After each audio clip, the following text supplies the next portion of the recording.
Assalamualaikum warahmatullahi wabarakatuh. Selamat siang Pak Habanus Ahmad, Dr. Habanus Ahmad. Alhamdulillah, pemirsa, kita kembali dalam acara program Curhat Habanus Ahmad, yang mana seorang Habanus Ahmad ini akan kita korek dari awal, dari kecil hingga menyandang sebagai dokter pertama ataupun dokter tunanetra pertama di Indonesia. Alhamdulillah, kita masih bersama-sama. Sehat Pak Habanus Ahmad? Alhamdulillah. Alhamdulillah. Terima kasih Pak Wawan bersedia mewawancarai saya. Alhamdulillah ya, karena manusia telah dibekali oleh Allah Subhanahu wa taala sejumlah potensi diri, dan potensi inilah yang bisa membawa manusia condong pada kebaikan maupun pada keburukan. Karena dalam hidup ini, walaupun Bapak Habanus Ahmad ini sebagai tunanetra, karena dalam hidup dengan mata yang tidak berfungsi bukan halangan untuk mengejar mimpi. Bahkan hidup sebagai penyandang tunanetra memang tidak mudah dan butuh banyak proses dalam menyelesaikan diri. Beberapa langkah adaptasi bisa dilakukan agar dapat hidup mandiri dan bersosialisasi dengan lingkungan sekitar. Karena kekuatan-kekuatan yang Allah berikan, bahkan kelebihan pun yang Allah berikan, alhamdulillah, mungkin di sini dari nama kecil hingga menyandang sebagai Dr. Habanus Ahmad. Insya Allah pemirsa, kita dalam acara ataupun program Curhat Habanus Ahmad. Baik pemirsa, kita akan teruskan bersama Dr. Habanus Ahmad. Ini salah seorang tunanetra yang bergelar doktor pertama di Indonesia. Kita mencoba mengorek nama yang sebenarnya siapa, usia berapa, atau tempat lahir di mana. Insya Allah mudah-mudahan ini merupakan satu motivasi bagi kita semua dan merupakan satu wawasan yang sangat baik, mengembangkan, juga memberikan yang sangat signifikan untuk seluruh warga masyarakat Indonesia. Di sini Pak Habanus, Bapak bisa ceritakan atau jelaskan nama asli Bapak, tempat tanggal lahir Bapak, nah selengkap-lengkapnya Bapak sendiri sampaikan. Baik Pak Wawan, terima kasih. Singkat saja barangkali yang nyangkut kronologis nama ini ya, kadang-kadang juga ada uniknya juga gitu ya. Nah, saya ini termasuk anak revolusi. Anak revolusi ya? Karena kelahiran konon kabarnya juga lahirnya juga nggak jelas. Gitu. Karena maklum zaman dulu orang tua nggak punya catatan gitu katanya ya, hampir rata-rata perkiraan gitu. Nah, akhirnya saya entah apa alasannya, saya pernah tanya-tanya orang kisaran-kisaran itu, ya udah saya tetapkan saja kelahiran saya itu tanggal 6 April 1948. Oh, 6 April 1948. Bintangnya apa itu? Aries. Ini kalau 48 masih agresi Belanda 2. Masih agresi Belanda 2. Nah, di ceritanya saya itu kan baru dilahirkan ya kira-kira berapa bulan kemudian, kan agresi itu sekitar bulan Desember kalau nggak salah. Desember ya, 19 Desember itu. Nah, papa saya itu udah pulang ke kampung. Kami semua dilahirkan di Kabanjahe. Kabanjahe itu Kabupaten Karo, ibu kota Kabupaten Karo, Kabanjahe, Sumatera Utara. Kalau orang tua saya itu, papa saya itu, saya ceritakan sedikit, singkatnya istrinya 6 Pak. Wah. 6, tapi nggak dipakai sekaligus 6, ya 2-2 gitu ya. Nah, ibu saya ini termasuk yang nomor 5, nah, tapi waktu itu sedang istri 2. Nah, lalu biasanya kalau lagi senang bapak itu lagi untung saudagarnya ya, dia waktu itu saudagar di pekan-pekan jual pakaian baju di sekitar Kabanjahe Tanah Karo itu. Nah, dia kalau ada keberuntungan nanti dia kawin lagi. gitu. Padang, semua dari Padang kalau Padang istrinya, semua Padang Pariaman. Keenam-enamnya, Pak. Enam-enamnya, tidak ada yang dari Karo, enggak. Nah, tapi kelahiran semua di Karo. Nah, gitu. Kalau Bapak itu sebenarnya dulunya dari TNI, Pak. Udah. Pejuang. Bapak saya itu namanya itu Ahmad, bapak saya itu Baginda Ahmad, Baginda Ahmad ya. Nah, dia itu zaman Belanda dia sekolah sampai cukup tinggi ya, lumayan lah, Ambah School istilahnya. Ambah School itu sama dengan SMP sekarang, tapi sudah bisa jadi offsetter, dia bisa jadi membangun jembatan di salah satu jembatan Lating di Padang waktu itu. Nah, cuma dia berpikir kalau saya ikut pemerintah, gaji saya diatur pemerintah, PGPS. Akhirnya dia berpikir ya karena kepengen kawin banyak gitu ya, mendingan jadi pedagang saja, jadi pedagang, PGA, pegawai gaji Allah. Nah, itu katanya. Lalu dia merantau lah ke Banjahe. Nah, alhamdulillah dia makanya nikah itu. Tapi dari yang punya anak cuma dari nomor 2, nomor 5 dan nomor 6. Bapak putra yang ke nomor saya berapa? Kalau dihitung dari bapak barangkali putra ke 8. Dari istri yang berapa? Dari istri yang kelima. Atau dari istri yang kelima. Tapi dari ibu saya katanya anak yang kedua. Tapi anak yang pertama dari ibu saya itu meninggal. Nah, ketika kecil nama saya itu diberi nama oleh bapak itu Basri. Basri. Waktu kecil. Tapi ketika kecil setelah pulang dari pengungsian itu ibu saya dicerai karena di dalam pengungsian itu saya nangis terus ya, kemudian menyebabkan saya sakit masuk rumah sakit sakit cacar waktu itu, sakit campak. Nah, sakitnya sembuh, matanya sakit, ngelihat itu. Usia berapa Pak dulu Pak? Ya usia sekitar 1-2 tahun lah. 1-2 tahun ya. Ya, tapi punya bayangan sedikit yang sebelah kiri gitu ya waktu itu. Nah, mungkin ya saling tuduh lah ya, kata bapak kamu nggak bisa ngurus anak deh.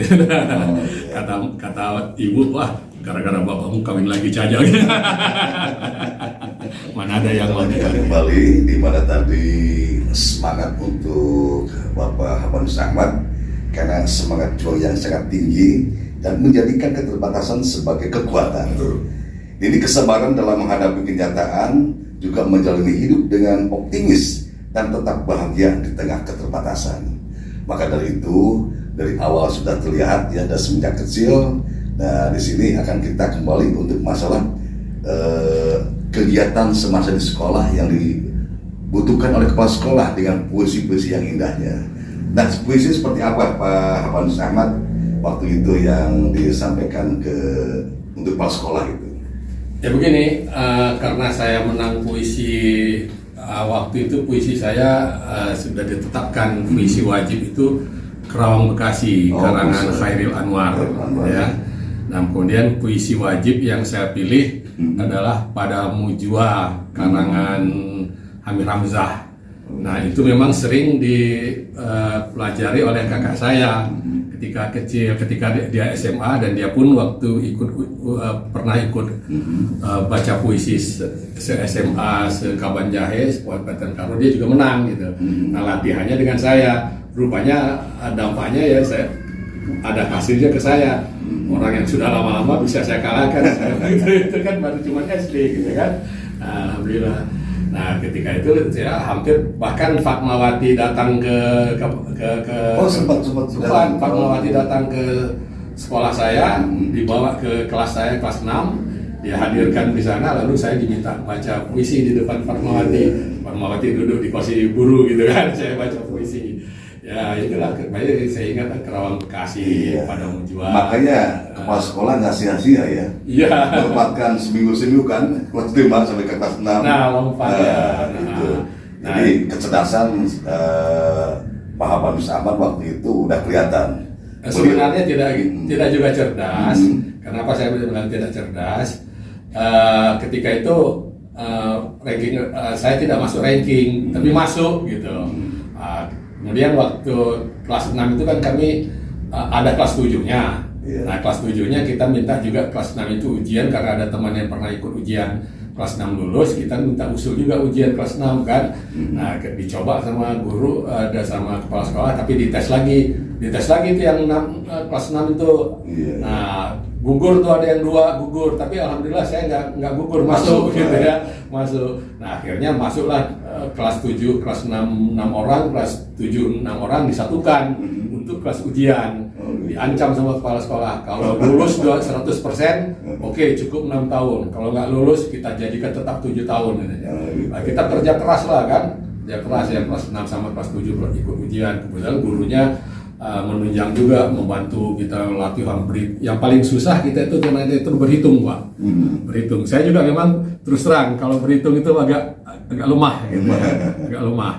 Nah, kemudian alhamdulillah pada waktu ujian tahun 1964 itu ujian, alhamdulillah kita lulus 100%, 12 orang. Tapi saya tidak termasuk ranking gitu. Makanya saya bilang saya tidak termasuk orang yang pintar gitu ya, tapi termasuk orang yang gigih, bisa masuk lah ketika itu gitu.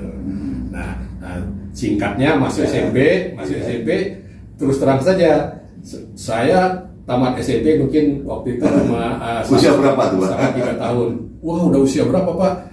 Tahun 67. Tahunan ya? Tahun 67 tambah berapa tahun? 1 tahun 4 tahun lah. Jadi udah 19 tahun ya? Iya.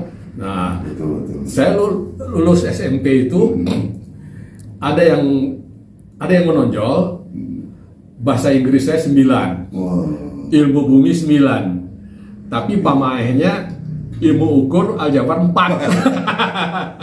Terus terang saja. Itu Bapak belajar bahasa Inggris dari mana, Pak?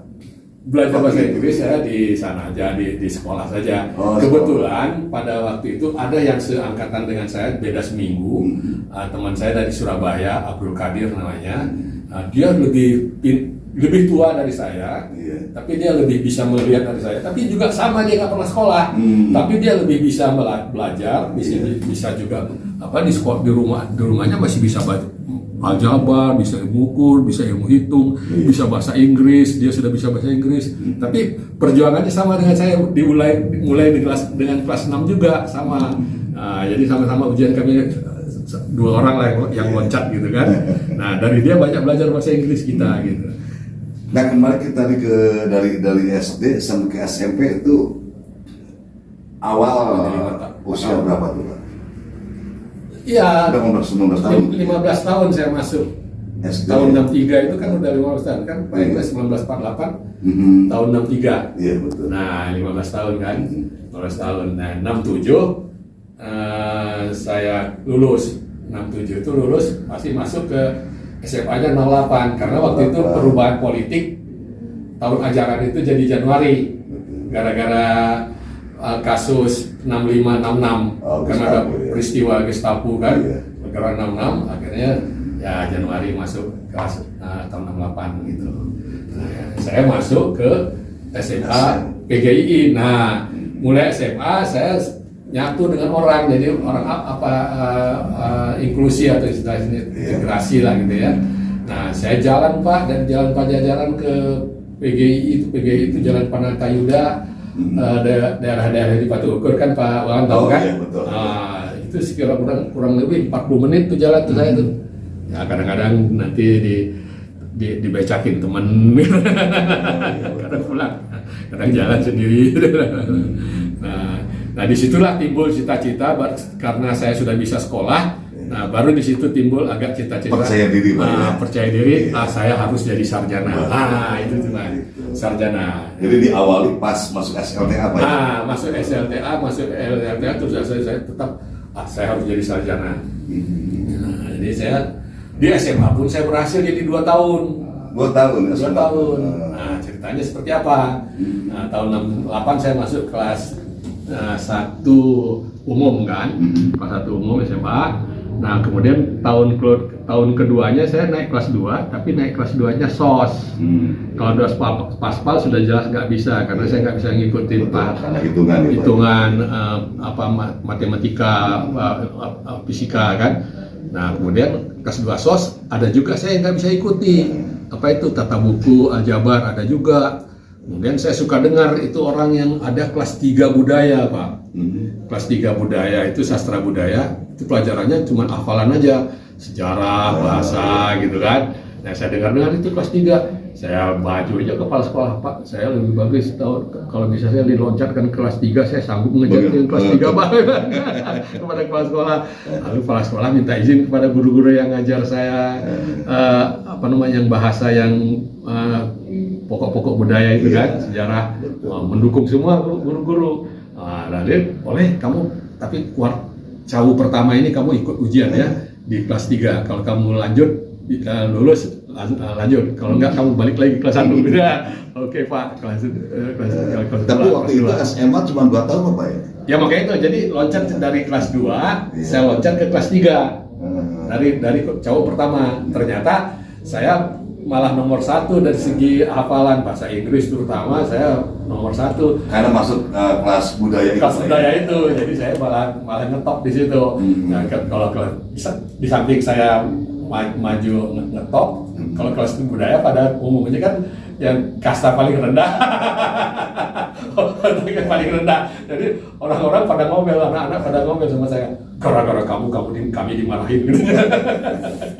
Baik pemirsa, telah kita dengarkan bersama-sama satu rangkaian yang sangat jauh sekali, seorang Hamanus Ahmad, di mana dari awal beliau lahir tahun 1948 pas masa agresi Belanda II, karena kedua orang tua dengan aktivitasnya, bahkan seorang ayahnya seorang saudagar pedagang, dan disitulah baru kelihatan nama seorang Basri, karena orang tuanya bernama Ahmad. Nah, menampakkan sesuai dengan alur cerita dan waktu berjalan hingga akhirnya beliau seorang Hamanus Ahmad hijrah ke Bandung. Di Bandung beliau mengikuti perjalanan dalam bidang pendidikan di usia 15 tahun. Dari 15 tahun ini diberikan kemudahan oleh kepala sekolah hingga mengikuti ujian dan bisa masuk ke SLTP ataupun SMP. Dari SMP pun dengan semangat juang yang tinggi dan percaya diri, beliau mengikuti perkembangan untuk masuk ke SLTA. Nah, di SMA baru menemukan satu confident, percaya diri untuk membuktikan bahwa seorang Hamanus Ahmad mampu untuk bisa mengikuti perkembangan pendidikan mungkin hingga ke perguruan tinggi. Tapi di sini, apakah ada seorang tunanetra bisa melanjutkan ke perguruan tinggi? Dan siapa sih idola seorang Hamanus Ahmad hingga Bapak bisa mengikuti untuk melanjutkan ke perguruan tinggi? Di sini kita akan bicarakan dan sampaikan, ada nggak Pak seorang tunanetra bisa masuk perguruan tinggi? Oke, terima kasih Pak Wawan. Sebenarnya alhamdulillah pada waktu itu kalau yang menonjol tertinggi memang belum ada, tapi sudah ada tentu yang lebih dahulu dari Bapak ya. Ketika Bapak masuk ke Wiataguna saja sudah ada teman tunanetra yang SMA-nya di luar ya, di SMA 5 itu ada 2 orang, Pak Rasikin dengan Pak Belmar. Nah, kemudian kita dengar juga ada teman yang senior saya yang sudah jadi guru, tamat dari sekolah guru yang sarjana muda. Nah, kemudian ada juga Pak Dr. Andes Soeharto, itu yang pertama jadi sarjana penuh dari UIKIP juga, jurusan filsafat pendidikan. Nah, kemudian pada tahun 67-an itu ada yang namanya Frans Sarsono Sasraningrat itu EDM, Education Master dari Amerika, itu di Jogja. Jadi tingkat sampai tahun 67-an itu baru yang tertinggi itu gitu. Nah, tapi yang sarjana sudah ada. Nah, saya timbul semangat kalau gitu karena saya sudah tamat SMA dan saya juga ingin sampai ke perguruan tinggi dan ingin juga sarjana penuh begitu. Ya alhamdulillah saya tetap bersemangat untuk mendapatkan kesempatan kuliah terus lah gitu ya, langsungkan kuliah. Nah, dengan dorongan dari pengurus, saya bisa mendapatkan beasiswa untuk ancamannya cuma 1 tahun saja gitu kan. Tapi alhamdulillah bisa saya ikuti. Ya terus terang aja itu seperti yang Pak Wawan tahu barangkali siapa itu Enggar Tiasto Likito yang pernah menjadi Menteri Perdagangan itu saksi hidup teman sekelas seangkatan saya, angkatan 70, sastra Inggris di IKIP Bandung, angkatan tahun 70. Nah dari situlah saya sudah bersemangat. Kami berdua sebenarnya dengan yang Pak Kadir tadi, tapi saya ceritakan nanti dia cuma sampai sarjana muda pun nggak tamat, tapi saya alhamdulillah saya menjadi pelopor sampai tamat. Nah, meskipun sudah ada teman saya yang Pak Rasikin itu ketika saya sudah masuk SMA, dia sudah mengikuti perguruan tinggi di sarjana hukum, belum sarjana tapi sudah masuk fakultas hukum. Ada hukum internasional, hukum apa. Baik Pak, kita akan teruskan. Saya sangat menarik tadi masalah perkembangan sejarah Bapak ya. Dan semenjak kecil, mungkin Bapak mulai tidak bisa melihat kurang lebih 2 tahun Pak ya. 2 tahun. Nah, dari 2 tahun ini Bapak dibawa kemana sama orang tua Pak? Dibawa ke Medan sama ibu, karena Bapak sudah cerai kan. Jadi Bapak ibu dibawa ke Medan. Jadi otomatis Bapak selamanya dari kecil itu dari ibu. Nah, di Medan. Nah, ketika di Medan itu kan Bapak nggak bisa nyebut nama Basri, sebutnya Baci. Baci. Nah, jika mulai Melayuan Pak ya. Menyebut S belum bisa waktu itu kan. Nah, sehingga Bapak kalau di keluarga ibu, Bapak lebih dikenal Baci sampai sekarang. Tapi kalau di keluarga Bapak, tetap mereka panggil Basri kepada Bapak. Betul. Nah, kalau nama Bapak yang waktu semasa kecil Bapak ya, itu kan bisa dipanggil itu Ahmad Basri. Tunggu dulu, belum sampai ke sana. Belum sampai ke sana ya? Namanya dikasih Basri ke Bapak ya. Oh iya.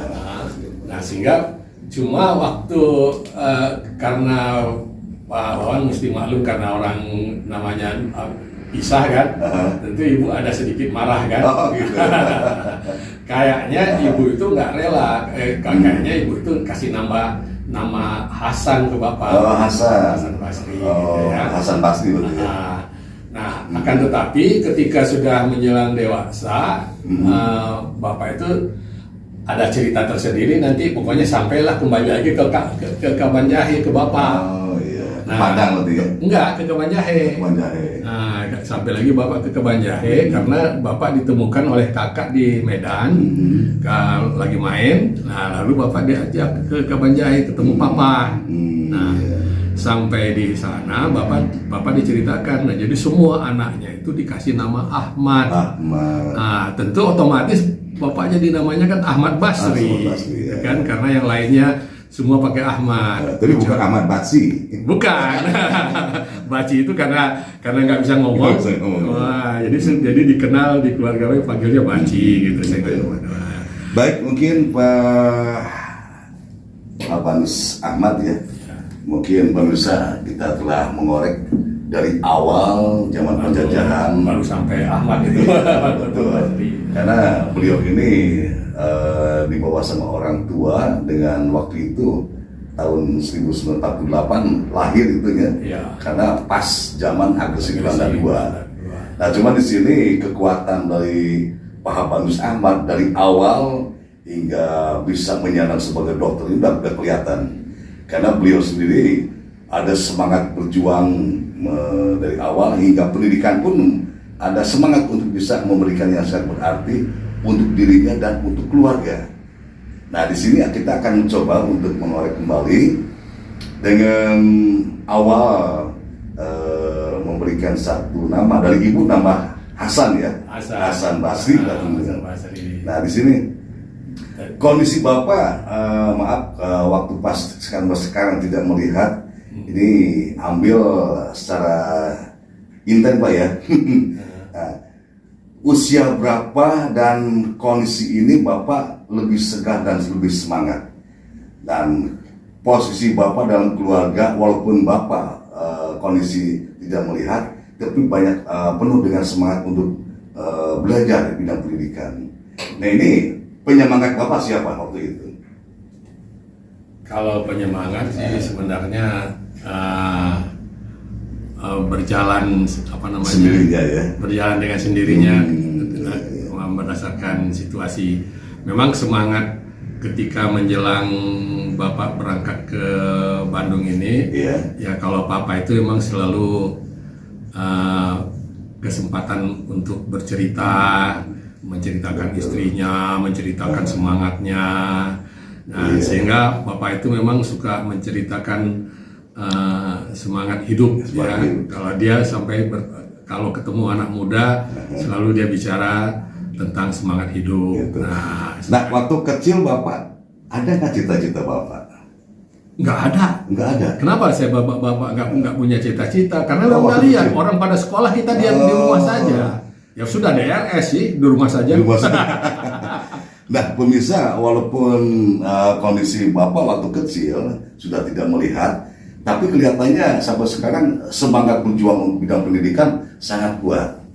Nah, di sini mulai Bapak ada cita-cita dalam penyemangat diri Bapak sampai jenjang pendidikan sampai sekarang itu. Cita-citanya bertahap. Bertahap. Cita-cita sekaligus nggak ya? Sekaligus. Nah, ketika masih di Medan, di Kawan Jahe, karena Bapak mendengar kalau orang buta itu paling amen, terus bisa main gitar, bisa nyanyi gitu ya. Mijet, belum tahu mijet waktu itu, belum tahu. Nah, yang tahu Bapak itu hanya bisa main gitar. Bapak meskipun nggak bidangnya, tapi dipandai-pandaikan aja, jadi belajar aja main gitar. Waktu usia berapa Bapak bisa megang? Sekitar umur 10 tahun, 11 tahun, 12 tahun waktu di Medan, di Kawan Jahe gitu ya. Paling-paling bisa main kartu karena bisa lihat sedikit ini kan, bisa main gaplek gitu paling. Orang pada sekolah ya Bapak tinggal di rumah saja. Tapi sekolah tetap berjalan Pak ya? Nggak ada sekolah. Oh, nggak ada sekolah? Nggak pernah sekolah. Sampai umur 15 tahun itu Bapak nggak tahu sekolah. Nggak tahu sekolah. Cuma ketika ada saudara-saudara yang mau lulus SD, mereka diskusi, ikut dengar. Saudara-saudara di Kawan Jahe, kakak-kakak diskusi, belajar, ikut dengar aja, baca-baca gitu. Radio rajin dengar warta berita, dengar lagu, dengar apa itu saja. Ini kerja di rumah sih. Jadi hanya seperti itu, Bapak bisa termotivasi ya? Ya, jadi motivasinya paling bisa main gitar, bisa. Paling nanti saya bisa nyanyi, bisa main gitar gitu ya. Apakah bisa hidup nggak tahu lah gitu. Nah gitu, jadi baru nggak punya cita-cita. Nah setelah dibawa ke Bandung, baru itu pun bertahap. Karena umur 15 tahun Bapak baru masuk ke Bandung tahun 63. Ingat saja itu masuknya ke dalam rumah buta Wiataguna dulu itu P3KT namanya di Bandung.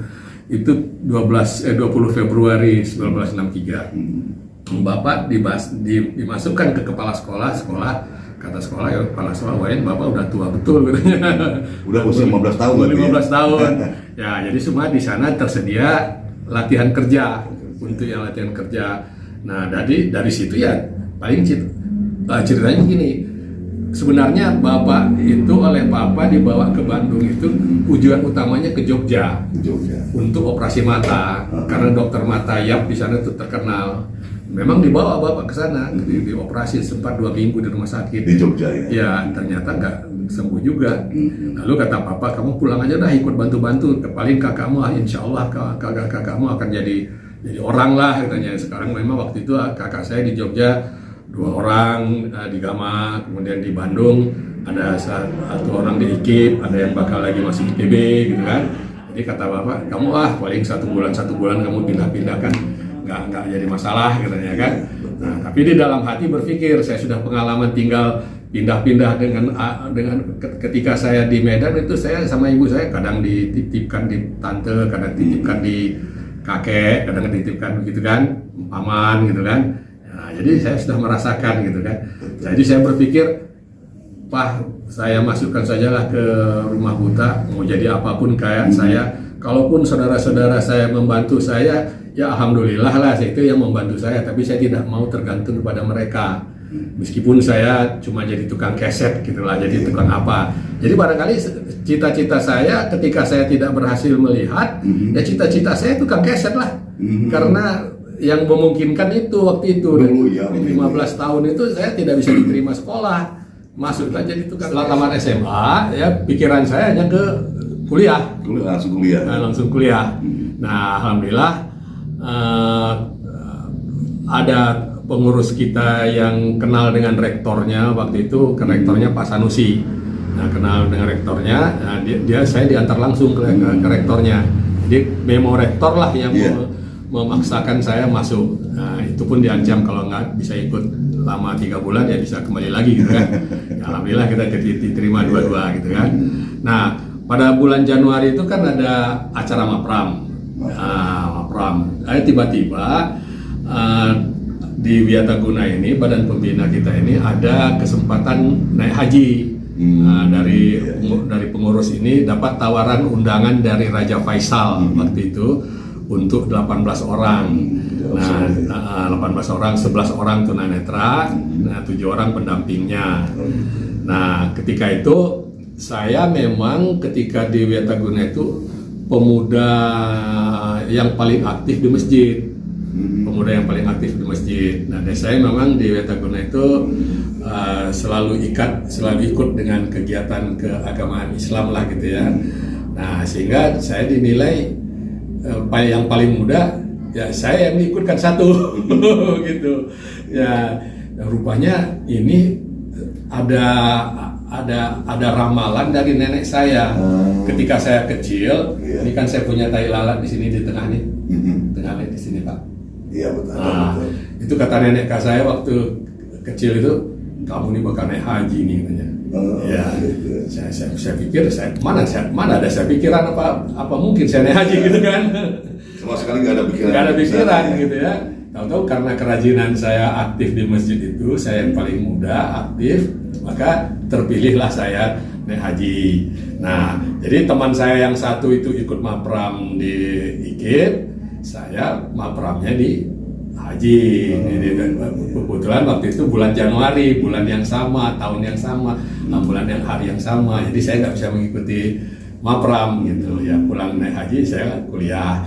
Nah, jadi nama saya sebenarnya kan tadinya saya beri nama sudah sampai di Bandung sudah saya tetapkan nama saya Ahmad Basri. Saya menghargai ibu saya, nama ibu saya itu Nurhama. Saya cabut nama ibu saya Nur. Kemudian saya ada suku Sikumbang kalau di orang Padang itu. Jadi saya pakai nama Sikumbang. Nah, kemudian ketika saya mahasiswa, saya tidak pernah menyebutkan, paling saya sebutkan Ahmad Basri Nur Sikumbang. Nah, ketika saya main band-band, saya suka kasih nama singkatan, saya kasih nama Abanus gitu kan. Nah, dosen saya sering bertanya karena dia tahu Pak Basri itu kan, si Basri itu kan sudah naik haji, kok nggak disebut hajinya gitu kan. Betul. Ya malu juga masih disebut haji ya. Nah, akhirnya saya simpulkan lah, ya udah sekarang saya memang sudah haji gitu ya. Apalagi juga sudah 2 kali juga, kemarin tahun 2010 saya sudah haji dengan sendiri dengan keluarga gitu ya. Ya udah saya berani kata jadi Haji Ahmad Basri Nur Sikumbang. Oh, jadi Habanus itu ya? Habanus Ahmad itu. Nah, Ahmad itu sebenarnya nama bapak saya, cuma bapak saya ingin diletakkan namanya permulaan. Nah, tapi kita lazimnya kan nama orang itu di belakang kan, karena bin Ahmad gitu, karena ditanya kalau ke Mekah itu kan harus bin kan. Nah, bin akhirnya ya nama teman-teman saudara-saudara saja Ahmadin, namanya dia Ahmadin Ahmad. Ya sudah, saya bikin aja lah Habanus Ahmad sekarang gitu. Pemirsa, kita kembali masih bersama Curhat Habanus Ahmad. Tadi telah kita dengarkan kesiapan dari semenjak kecil dari SD, SLTP, dan sekarang mungkin cerita tentang SLTA. Dan ini sangat tinggi sekali semangat juang seorang Habadus Ahmad ini, karena banyak sekali langkah-langkah yang dilalui dan banyak sekali rancu yang dari awal, tapi sampai sekarang udah terlihat titik kebahagiaan untuk mencapai keberhasilan sampai nanti ke tingkat doktor. Nah, kita akan dengarkan dari SLTA ataupun SMA. Dia mendapatkan satu kegiatan dan jurusan budaya ini. Ada apa di balik SMA ini? Kita kembali ke Bapak Dr. Habadus Ahmad. Seperti apa, Pak? Silakan. Iya, terima kasih Pak Wawan. Ya.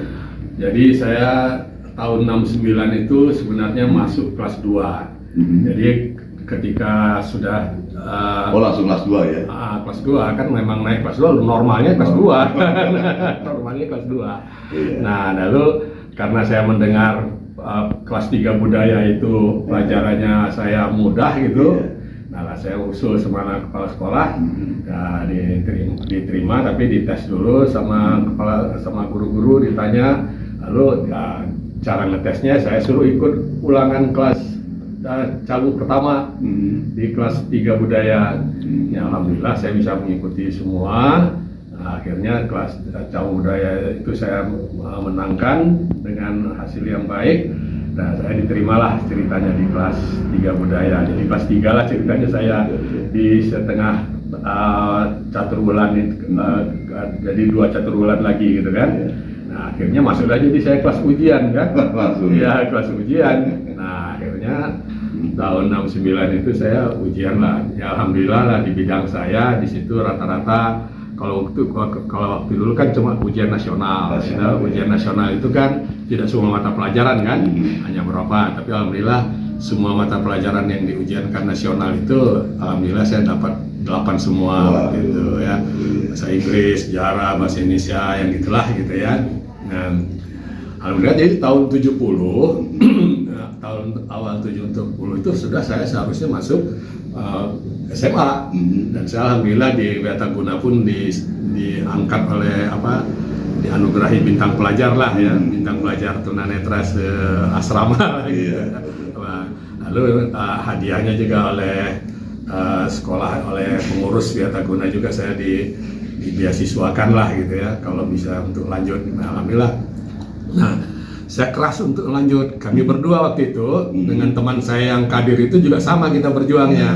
Nah, cuma dia, kalau teman saya yang kadir itu waktu dia SMP dia bisa loncat kelas 3, dia loncat setahun, tapi dia masuk SPG. Saya kelas 3, dia SPG.